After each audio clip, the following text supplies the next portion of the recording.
Welcome back to the deep dive.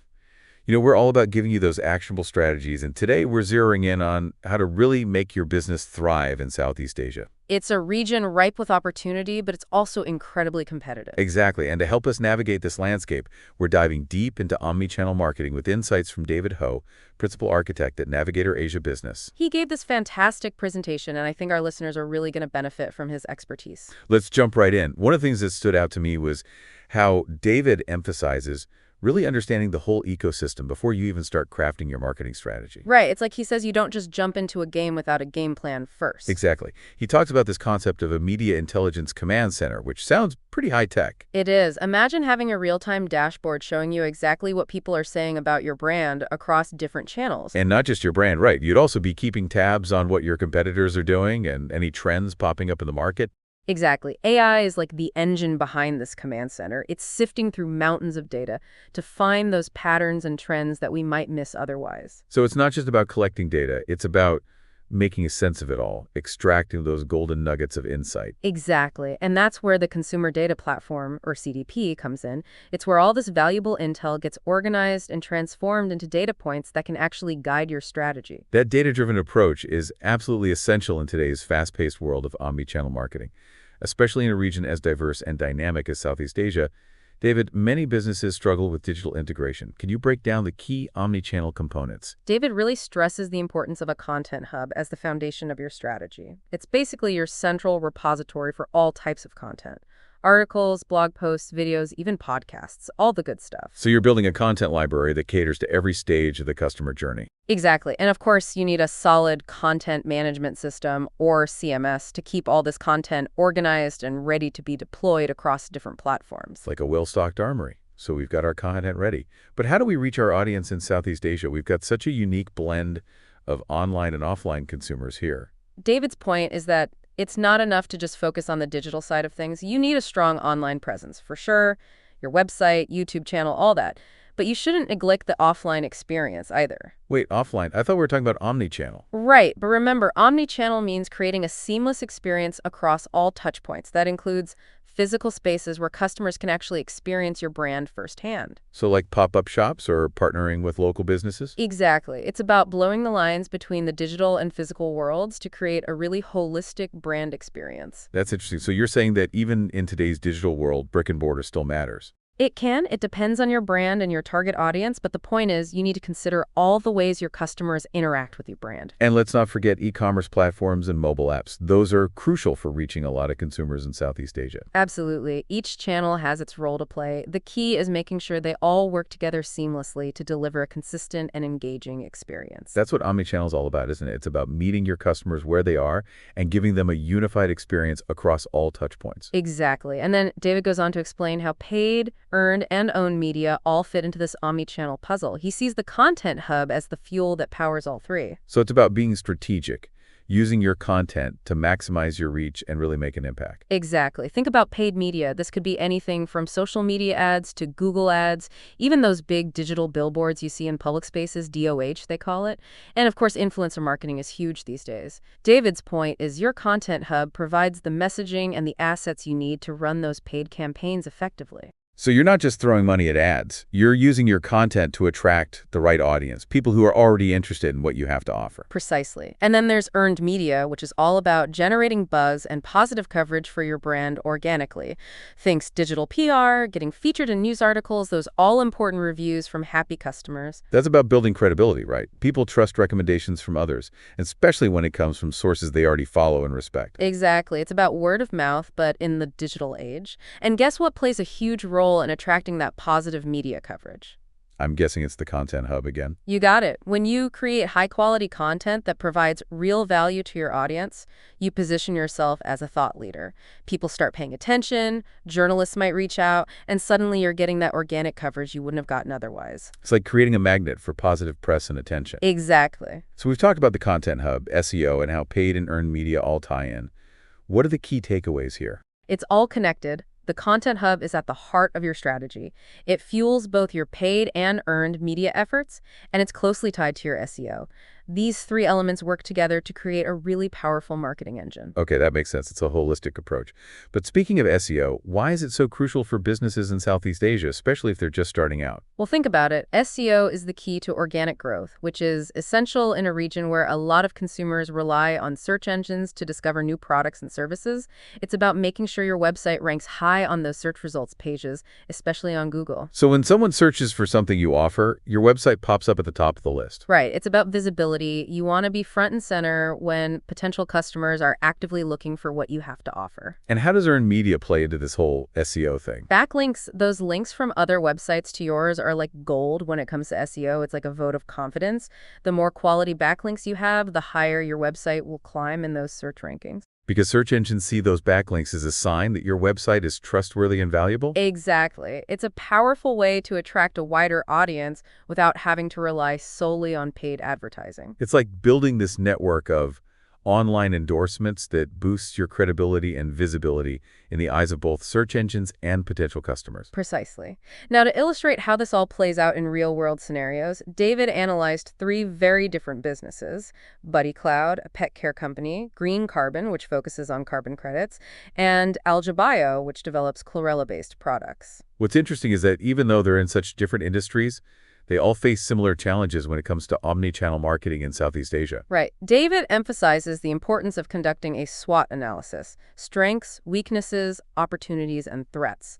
This helps you understand where you stand in the market and what you need to focus on. It's like assessing your playing field before you create your game plan. Exactly. There's no one-size-fits-all approach to omnichannel marketing. You have to tailor your strategy to your specific industry, your target audience, and the nuances of the Southeast Asian market. All right, let's dive into these case studies and see how these principles translate into action. Buddy Cloud first. They're a pet care company with some cool digital solutions, but they're struggling with brand awareness in Malaysia. Well, right off the bat, David points out that their website doesn't even have a Malay language option. Seems like a missed opportunity, right? Lots of Malay-speaking pet owners in Malaysia. A prime example of how neglecting localization can limit your reach. Definitely. And he suggests they should consider platforms like TikTok, which is hugely popular among everyone, really, but definitely among Malay pet owners. It's a way to boost visibility and engagement. Meet your audience where they are. Right. Exactly. And then there's the SEO issue. Their website is basically invisible on Google searches done in Malaysia. So they might have a great product, but if potential customers can't find them online, it doesn't matter. Right. And David breaks down the steps they need to take, things like keyword optimization, creating valuable content, and building high-quality backlinks. It's not enough to just have a website. You have to make sure people can actually find it. Exactly. Okay, let's move on to Green Carbon. Carbon credits, completely different field, but similar challenges, it seems. Yeah, they're actually a Malaysian company, but most of their website traffic is coming from India. Seems a bit odd, right? You would think they'd be attracting more local traffic. Well, when David looks at their keyword strategy, it turns out they're ranking for some high-volume terms related to carbon credits and emissions, but those keywords aren't specific to Malaysia. So they're attracting a global audience, but not necessarily the local customers they need. Exactly. He stresses the importance of optimizing their content for Malaysia-based searches, partnering with local businesses, making sure their website shows up in those Malaysian search results. He even suggests specific keywords like carbon credits Malaysia to help them target the right audience. Another case of localization being key. Absolutely. And now for something completely different, AlgaBio. They're in this fascinating world of chlorella-based products, a sector that's gaining a lot of traction. Yeah, I see a huge opportunity for them in Malaysia, especially with the growing plant-based food market. David points out that Malaysian Gen Z consumers are much more environmentally conscious and health conscious. They're a prime target for AlgaBio. Chlorella protein is a great alternative to soy-based protein. David sees potential for them to tap into this market, especially in the functional snacks category. He even suggests collaborations with biofuel companies and agritech startups. So there are a lot of avenues for growth, but are they facing those same visibility issues? Unfortunately, yes. David notices they're not ranking for the right keywords. They're showing up for terms like world population, which isn't going to drive targeted traffic to their site. So again, they need to refine their SEO strategy, target those keywords that people are actually searching for, like plant-based protein Malaysia or chlorella protein benefits. Right. It's SEO 101, but you'd be surprised how many businesses overlook this. It seems so basic, but it's so important. It is. David also analyzed their backlink strategy. They have a decent number of backlinks, but most are from international sources, not very helpful for their local SEO. He recommends building more backlinks from Malaysian websites, especially those related to food and energy. Again, relevance and localization are key. Exactly. David suggests a whole range of strategies for them: content marketing, social media engagement on both B2C and B2B platforms, strategic partnerships, even paid advertising. It's a really comprehensive approach, taking into account their specific strengths and opportunities. Right. And then he emphasizes something crucial: the importance of performance measurement and analytics. You have to track your progress, make sure your efforts are actually paying off. So it's not a set-it-and-forget-it approach to marketing. You have to constantly analyze, tweak, and adapt. Exactly. And then during the Q&A portion, Alyssa from Green Carbon had a question about media tracking. Okay, what did she want to know? She was asking about what websites or platforms they should be using to set up media alerts and monitor the conversation around climate change and carbon credits, especially in the B2B space. It sounds like she wants to stay ahead of the curve, identify those emerging trends, and see what people are saying. Exactly. And David had a ton of recommendations. He started with the basics: Google Alerts. It's a simple but effective way to track news articles, press releases, all that. He suggested setting up alerts for specific keywords like carbon credits Malaysia and sustainability policies Malaysia. So even with a simple tool like that, you can get a lot of valuable information if you know what to look for. Right.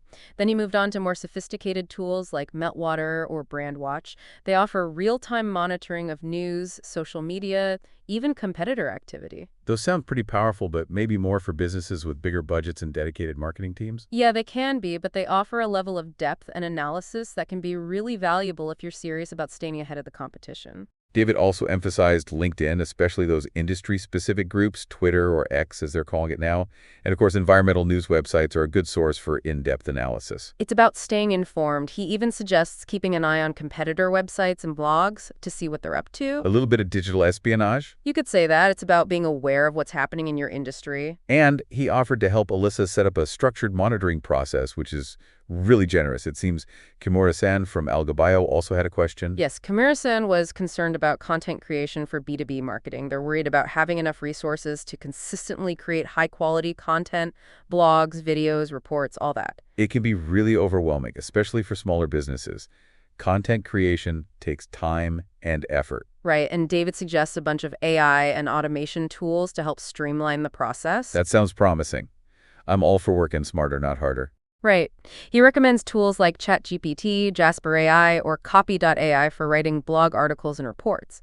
These tools can generate high-quality content based on the topics and keywords you provide. Hold on, AI can write content now. That's amazing. It is pretty incredible, and he suggests platforms like Lumen 5 or Pictory for video creation. They can automatically turn blog posts into short videos. That's perfect for social media, saves a ton of time. Right. And he emphasizes the importance of repurposing content. You can take one long-form piece and turn it into multiple shorter pieces for different platforms. Getting more mileage out of your content? I like it. And if you're really stretched thin, he suggests outsourcing some of the work to freelancers or agencies. So you can focus on what you do best. Exactly. He also highlights the importance of a content calendar and using tools like Trello, Notion, Hootsuite, or Buffer. Those can help you stay organized and even schedule posts in advance. It's like having a virtual assistant. David has shared so much valuable information.